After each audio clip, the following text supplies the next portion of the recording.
अंधेरी रात थी, पूरा गांव नींद की आगोश में था, लेकिन अचानक एक भयानक दहाड़ गूंजी।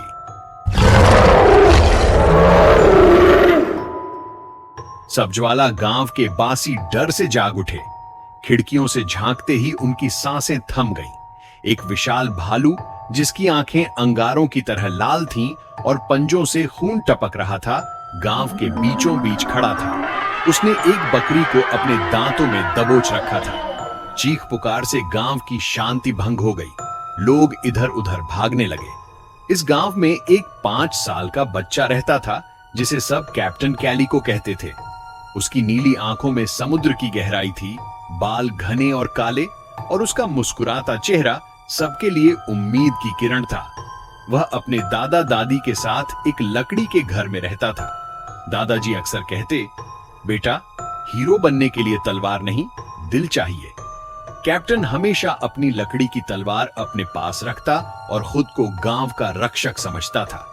भालू का खौफ बढ़ता जा रहा था। हर रात वह किसी न किसी को निशाना बनाता, कभी बकरियां, कभी खेत, यहां तक कि घरों की दीवारें भी उसके पंजों से चीर दी जाती।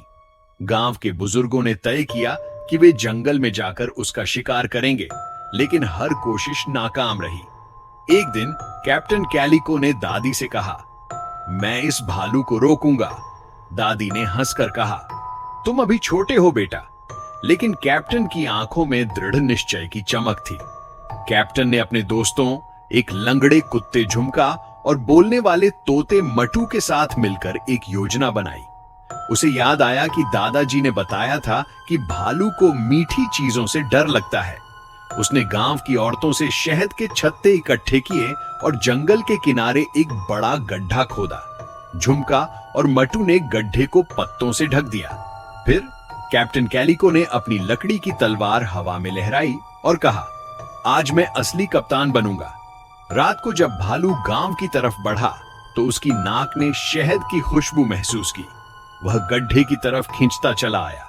जैसे ही उसने पंजा जमीन पर मारा, वह धड़ाम से गड्ढे में गिर गया। उसकी दहाड़ ने पूरे जंगल को हिला दिया। कैप्टन कैलिको ने तुरंत गड्ढे के ऊपर जाल डाल दिया। गांव वाले आवाजें लगाते हुए पहुंचे और दंग रह गए कि एक छोटा बच्चा, जिसके हाथ में लकड़ी की तलवार थी, भालू के सामने खड़ा था। भालू ने अपनी लाल आंखें कैप्टन कैलिको पर जमा दी। कैप्टन का दिल जोर जोर से धड़क रहा था, लेकिन उसने हिम्मत दिखाई और अपनी टोपी सीधी कर ली। अचानक भालू ने एक अजीब आवाज निकाली, जैसे वह रो रहा हो। कैप्टन ने देखा कि उसके पंजे में एक बड़ा कांटा चुभा हुआ था। उसने हिम्मत करके कांटा निकाला। भालू ने एक पल के लिए कैप्टन को देखा और धीरे धीरे जंगल की ओर वापस चला गया। गांव वाले हैरान रह गए। कैप्टन कैलिको ने न सिर्फ भालू को भगाया, बल्कि उसके दर्द को भी समझा। दादाजी ने उसे गले लगाते हुए कहा, तुमने सिखाया कि हिम्मत और दयालुता ही असली ताकत है। भालू फिर कभी वापस नहीं आया। कैप्टन कैलिको की कहानी पूरे इलाके में मशहूर हो गई, और जब भी कोई गांव वाला उसके कप्तानी अंदाज पर हंसता, वह मुस्कुराकर कहता, हीरो बनने के लिए उम्र नहीं, दिल चाहिए।